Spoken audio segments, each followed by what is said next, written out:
Hello and welcome to my Hygge Crow.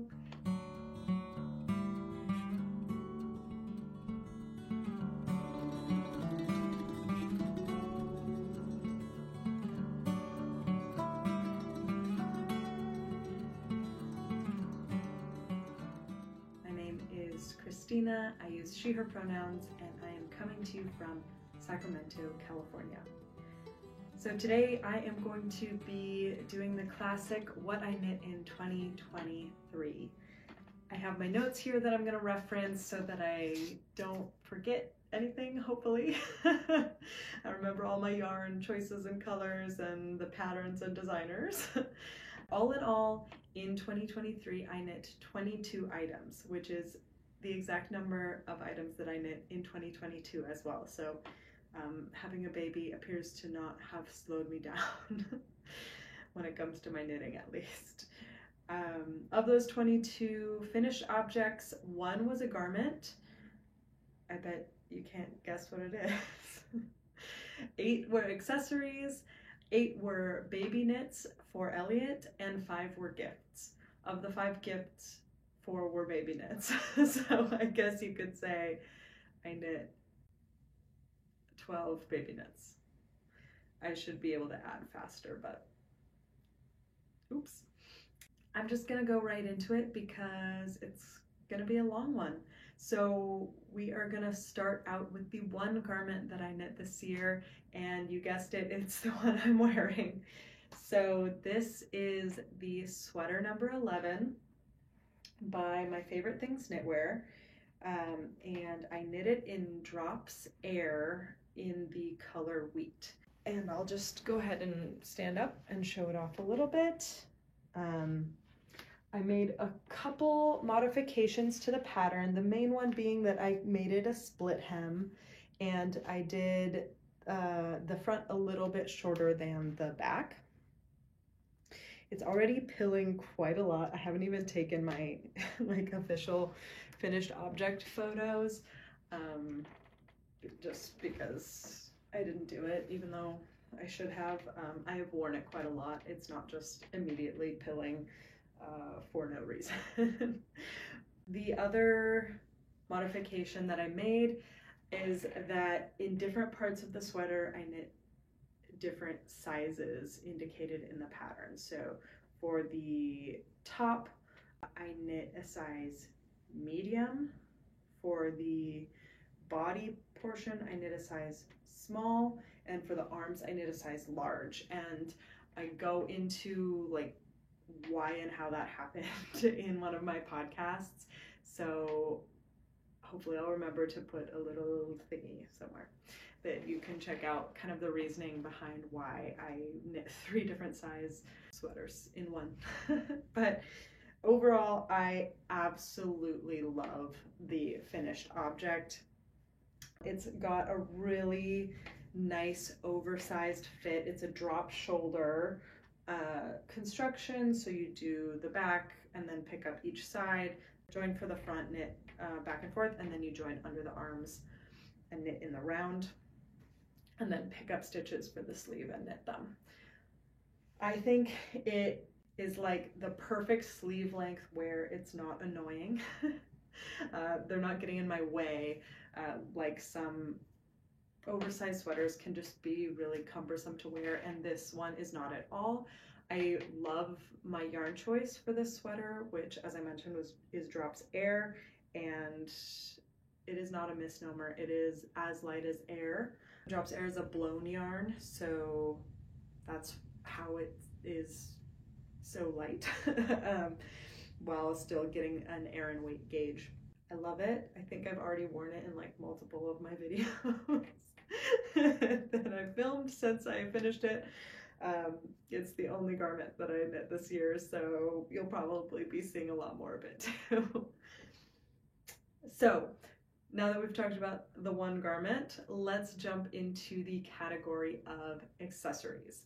So I started out 2023 by knitting the ever popular Sophie scarf, which just does not seem to lose popularity at all as time goes on. And I am okay with that because I really, really like the Sophie scarf.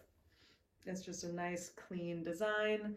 I have the pattern essentially memorized at this point, so I don't ever have to reference.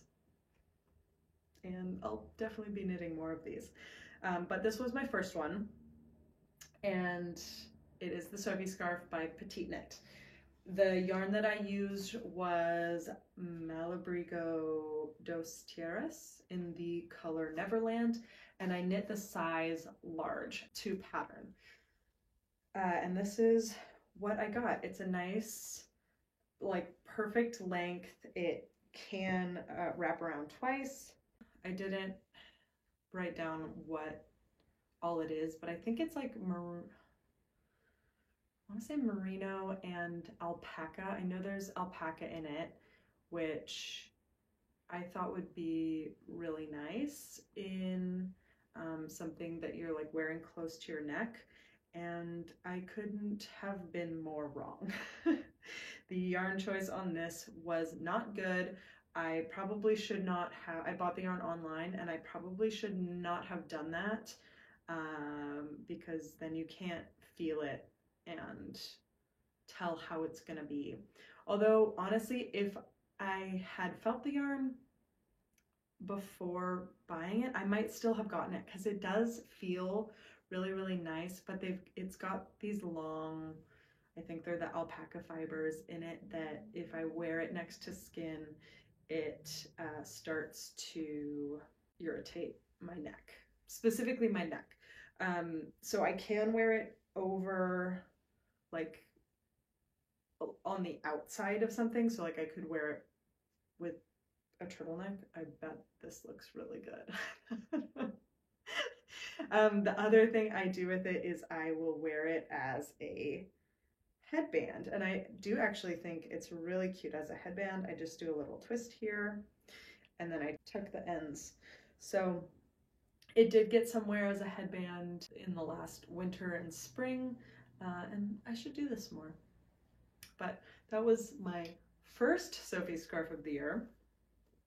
Let's move on to my second Sophie scarf of the year, which I finished quite a bit later. So this one I made modifications. I knit it in a fingering weight yarn, and that yarn is Woolfolk Tinned in the color Light Apricot. I bought the yarn because I was obsessed with the color. It was at my little yarn store, my local yarn shop, Rumpelstiltskin, and this was the only ball left. I'm really happy I did buy it because this Sophie scarf is exactly what you want for that next to skin softness. So this one I can wear on my neck. I'll wear it wrapped up twice to feel really warm under like a funnel neck sweatshirt, or, you know, really with anything. I actually don't think I've blocked it yet. I should get on that. But the modifications that I made were that I dropped down to a 3mm needle just to get a nice fabric with the fingering weight yarn, since normally the Sophie scarf calls for DK. Then I knit larger than the size large. So I wanted to finish my whole ball of yarn essentially. So I knit till what I thought was halfway through my yarn, and then I did decreases and I made it almost to the end and ran out of yarn. So I had to rip it back to a little bit before the where I'd started decreases and do it all again. So this ended up taking me way longer than I wanted it to. I'm so happy that I did finish it because it is one that I wear all the time. For comparison, this is like the size difference between the two. So yeah, the light pink one, the Woolfolk one, is quite a bit longer, and also wider. So those are my two Sophie scarves. Like I said, there will be more. I have one on the needles right now as my current car project.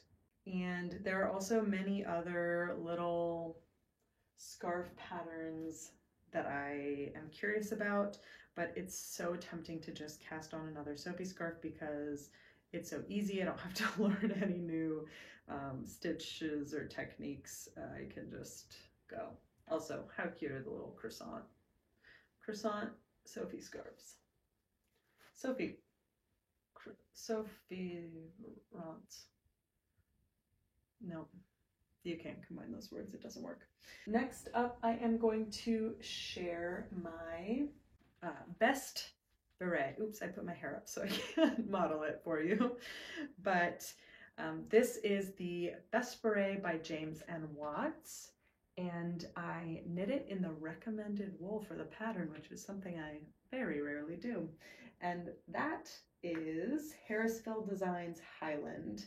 The color is Aegean. It's this beautiful like turquoise, and it's got these almost like highlighter green and white tweedy bits in it. I don't know if that's coming through, but really interesting tweed look. And this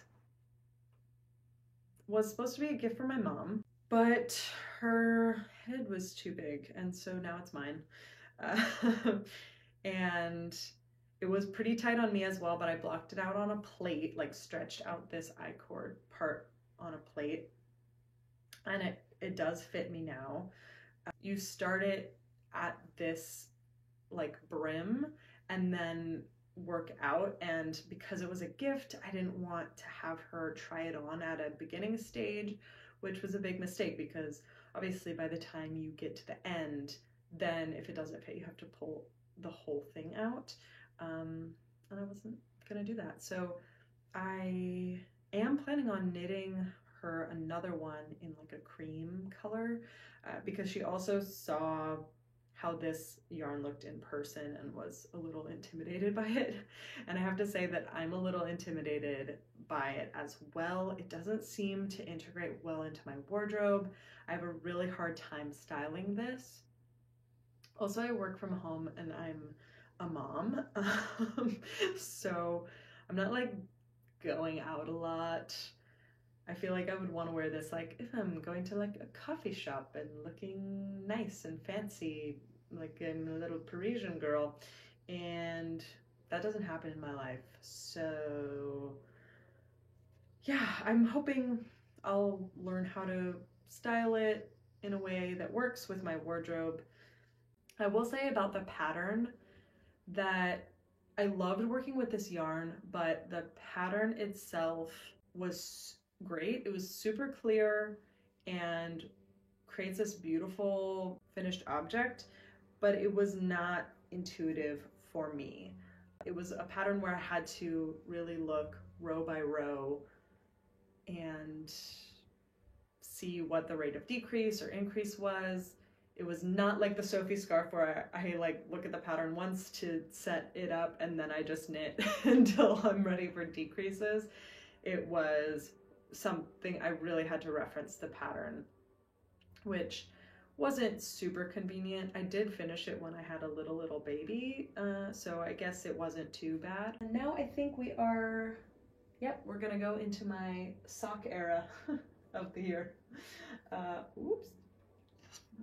Until later, little glove. These were the first socks that I finished this year. I started them in late December, early January, and I got just past the color work before my baby was born because I figured this would be a nice, easy thing to have to work on when I had pregnancy or postpartum fuzzy sleep deprived brain. And that was true. That was true. I knit them 2 at a time, even with the color work, and that worked really great. Did I say anything about this? These are the Magic Toadstool socks by Stone Knits, and I knit them in a sock set by Little Lionhead Knits, and the colorway of the set was Frosty Forest. I believe it was an exclusive. I don't know if she's dyed of this colorway again, but it's this green yarn with lots of nice tweedy bits and then a variegated orange, it's orange, not red, but kind of orange leaning red, and then this really natural beige color. So yeah, I cast these on in early January, I want to say, and I knit just past the color work so that I would have simple stockinette socks that I could work on while I had my postpartum sleep deprived brain, and I did. These were the first socks I ever knit 2 at a time, so I had some challenges with when I did the heel flap and gusset. I like divided my stitches wrong, and that was a little complicated to fix, but nothing we couldn't handle. And now I have these beautiful socks.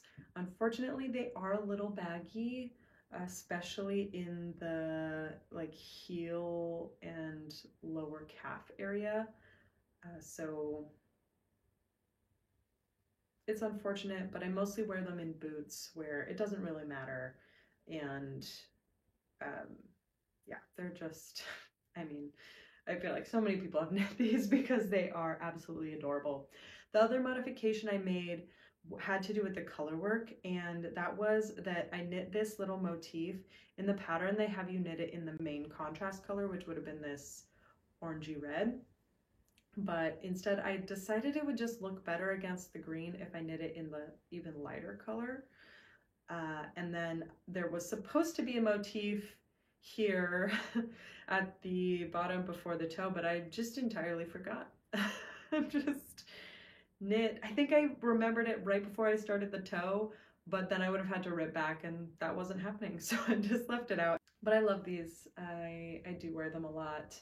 The next socks I knit were in the summer, and these are the Spoondrift socks. This is the first pair of shorties that I ever knit. Spoondrift socks by This Handmade Life. And I've complained about this a lot, so if you've watched my other videos, you will know that I am very unhappy with my yarn choice, which was Knit Picks Stroll, and more specifically with the color of my yarn choice. I think the Knit Picks Stroll itself is a great sock yarn. It seems super hard wearing. I've put these through the dryer and they're fine, so I love that. And yeah, I just chose a really dark color for a lace knit sock, which I don't know, I just did not think about that being an issue at all. But you can see this nice lace panel on the front. I think with my light you'll probably be able to see that lace, but you really can't tell that it's there when I'm wearing them, which is disappointing because I would have just knit plain shorties if I didn't want you to be able to see the lace.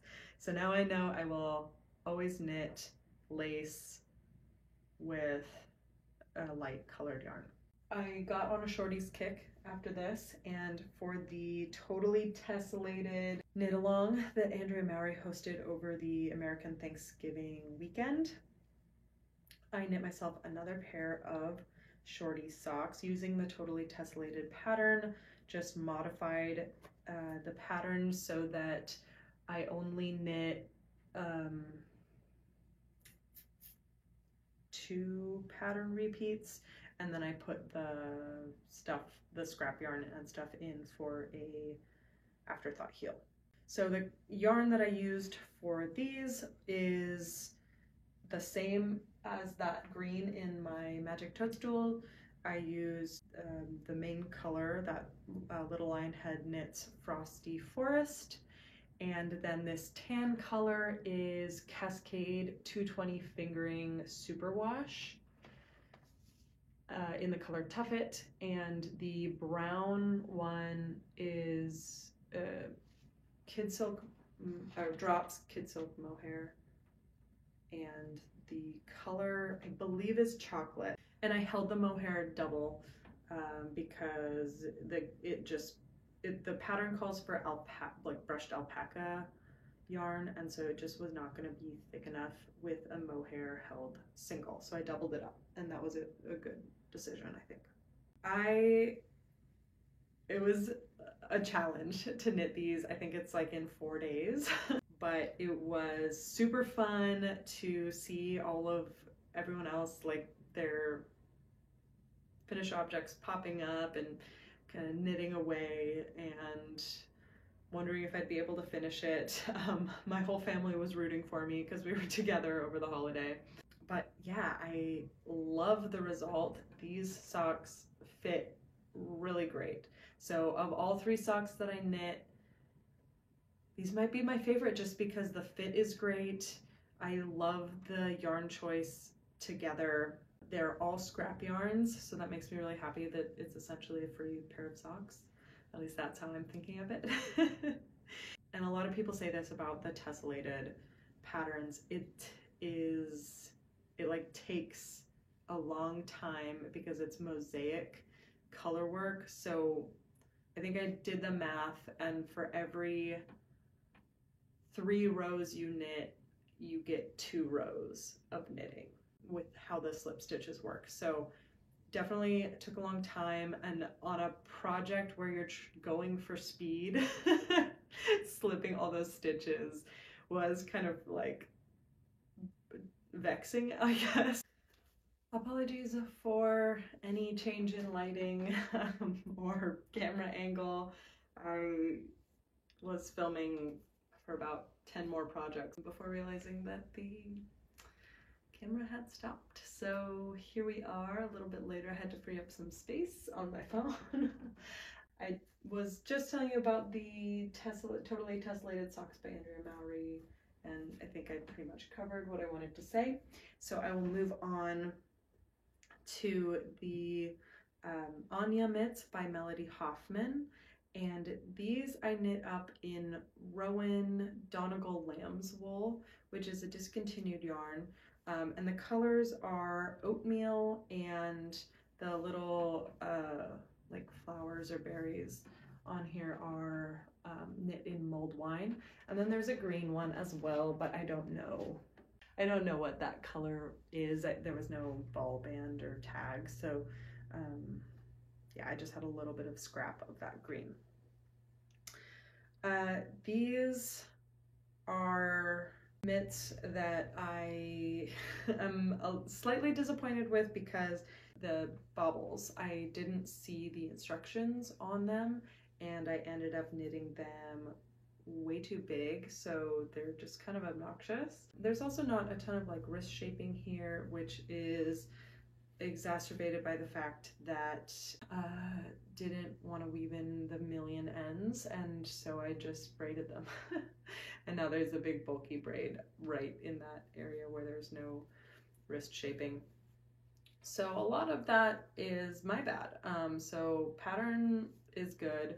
It was hard for me to get gauge. I was way over, so had to drop down needle sizes and knit a smaller size than what was indicated for my hand size. But all in all, I still really like the mitts. They have blocked out to be just a really nice rustic but not scratchy fabric, and I think they look good, particularly with a couple garments that I have. So I definitely will wear them, even though they weren't my favorite knit of the year. Next up, I will talk about my last accessory, yay! And no, I didn't weave in the ends, and I'm still counting them as a finished object. I started these in event season 2022, and I put them away because I wasn't able to finish them, and I just didn't feel like knitting on Christmas things after Christmas was over. So also the color work was super intense, and I had a new baby. But I finished these up, didn't say what the pattern was. It is the Midwinter Knot Mitten by Nina Pomeranke, and the yarn that I used was Cloudborne Merino Superwash Sock Twist and the colors were navy, scarlet, and ecru. So this, oh, and just a little bit of scrap yarn of yellow. I forget what that one was, but it'll be in the project page if you want to check it out. But I knit this one last year with stranded colorwork, and I knit this one this year, and I converted the pattern to use ladder back jacquard. And so I think the ladder back jacquard one looks so much better. Just got a lot crisper blues and whites in the blockier parts. And yeah, these are great. It was so fun to learn a completely new to me technique. I have knit for a long time, and I don't shy away from new things in knitting, so I feel like I've done quite a few different techniques and stuff, but this was completely new to me, so it was really exciting to learn just a new skill, and I will definitely be using ladder back jacquard in the future because I just think it's great for any color work where you're going to have long floats. Next up are my baby knits. I will go ahead and start with my first completed baby knit of the year, and that was this little owl, what are these called? Lovey. An owl lovey. So this was inspired by Carson from Carsley Handmade, who kind of did a little mashup lovey like this one. The pattern for the little blanket part is the Moose Lovey by Thora Bay, and then the pattern for the owl, which I substituted in for the moose head, is called Little Barn Owl, and it is by Minnie Kaikla, who isn't on Ravelry, but you should definitely check out her patterns on Etsy because they are super adorable, and there's tons of little stuffies that you could put on top of a lovey. The yarn that I used was scrap yarn from a set that I knit Elliot last year, and that is Barocco Vintage Baby. The colors are Toast and Pearl, and then I used Cascade 220 for the little yellow bits. Oh, and the color was golden yellow, I think, for that. So I really love the finished object of this. It was quite a bit of work. There's a lot of sewing in this pattern, and it's pretty like complex stuffed animal pattern, but I think the result is worth it personally. This was not a largely used item for Elliot though. She's not really a lovey kind of girl. She has some stuffies that she really likes now, but she likes the really soft plushy ones. But this is the first item that I knit in 2023, and it was just so cute and fun. And it inspired me to, a little bit later on in the year, knit another stuffed animal. This is the Good Bunny by Susan B. Anderson. The yarn that I used for the bunny is Cascade 220 Sport in the color Natural. And then for all the clothes, I just used different scrap yarns. Again, if you're interested, I have that information in the project page on Ravelry. So there is a little bonnet, but it doesn't fit. It's way too big, so I don't ever really use it. I don't even know I still have it. I could just, maybe I'll put it on a different stuffed animal at some point. But this knit was so incredibly satisfying. It's a completely seamless design really, except you have to like close the gap in between the bunny's legs once you join them. But other than that, everything is like stuffed as you go, and you pick up the ears and the arms from the knitted body of the thing. So there's really no seaming, which for me is so great. I hate seaming. So that is awesome. There are a lot of little ends to weave in, especially on the clothes, just because, you know, you're making tiny little garments, but you're constructing them as you would full-size garments. I could not recommend this enough. I will be knitting the Good Bear and all of the clothes, and then I can like mix and match their clothes. I might even just knit a whole nother ward, like all these clothes in different colors and scrap yarns, just so, you know, we can have a little bunny that we can dress and undress. Next, I will share this little romper guy. This is Ola's Shorts by Marianne J. Bjerkman. I knit the size 6 months. It fit her at a slightly later age. But the yarn is Cascade 220 superwash fingering, and for this it was held double, and the color is Tuffet.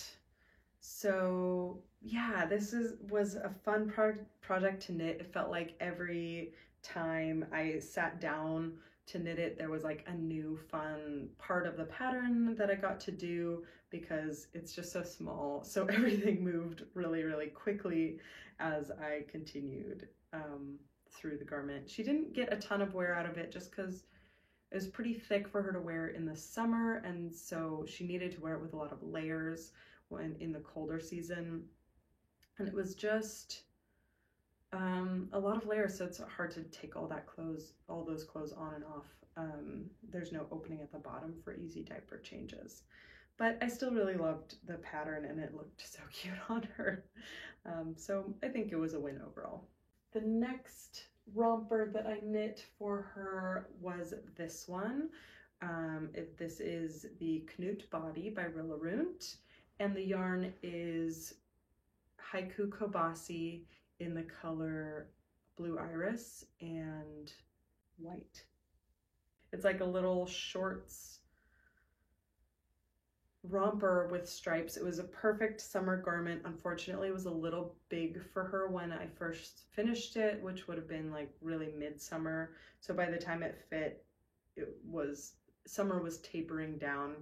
I had a little difficulty knitting the head opening, or like the straps, but I talked about that already in a past monthly knitting update, and I converted what I did originally to be this, like, have the buttons.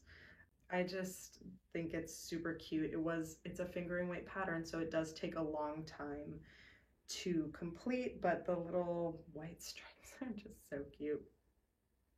So that was overall a success. Next up, and I think this one's probably my favorite of all the garments I knit her this year. This is the Pinwheel Baby Romper by Anur Berkombayeva, who designs for Pearl Soho. And the yarn I used was Zauberball cotton in the color Eunice Gemusa.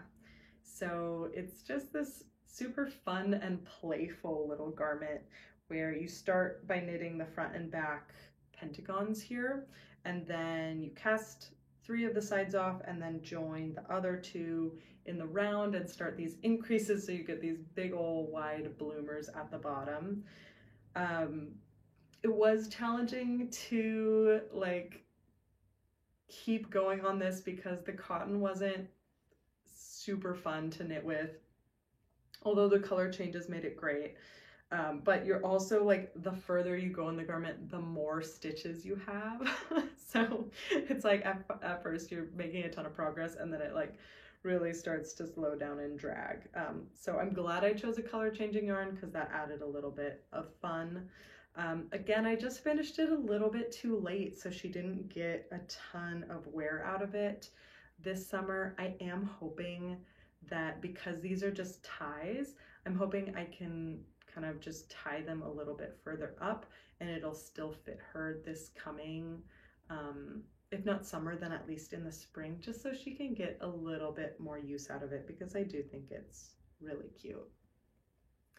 I'm so sorry about the lighting. I chose the perfect time of day to film, and then of course everything went awry and now it's super dark. I know it's probably bad shadow, but I hope my light is at least picking up the colors okay.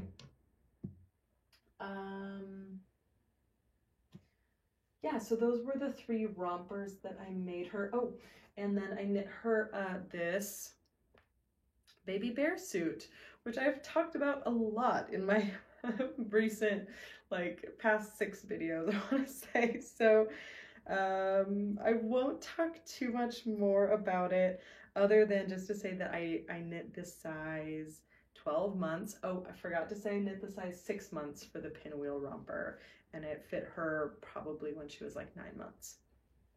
This one I knit the size 12 months, and I will be amazed if it fits her before she is 2 years old. So keep that in mind if you're knitting this. But it is the Baby Bear Suit by Knitting for Olive, and the yarn is the Knitting for Olive Heavy Merino in the color Hazel, which I just love for this pattern, and the yarn itself is really nice. It's, I don't know how to describe it, like really squishy but dry feeling. Like it has that dry rustic quality without any itch, and it still feels like super nice and squishy. I still don't have any buttons because, you know, she's not gonna wear this for a while. When I stand up and I hold the ears, it goes up to my waist. She's not that tall yet. And lastly, for Elliot, I have the 4 corners, 4 points,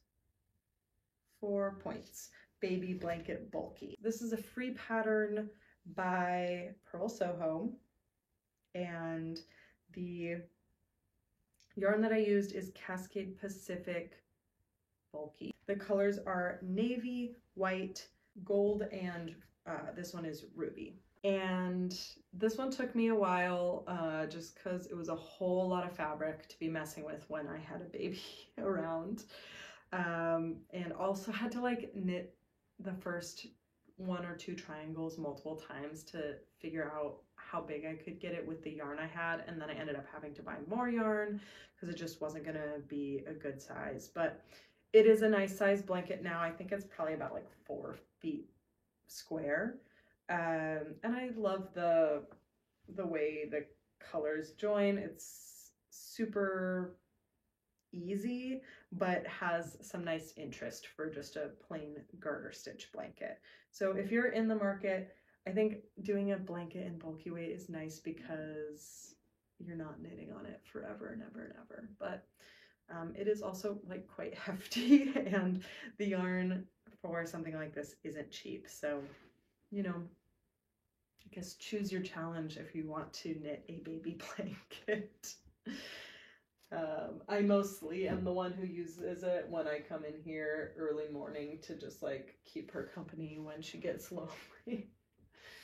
And then, yeah, I didn't talk about these yet. These are the North Sea mitts.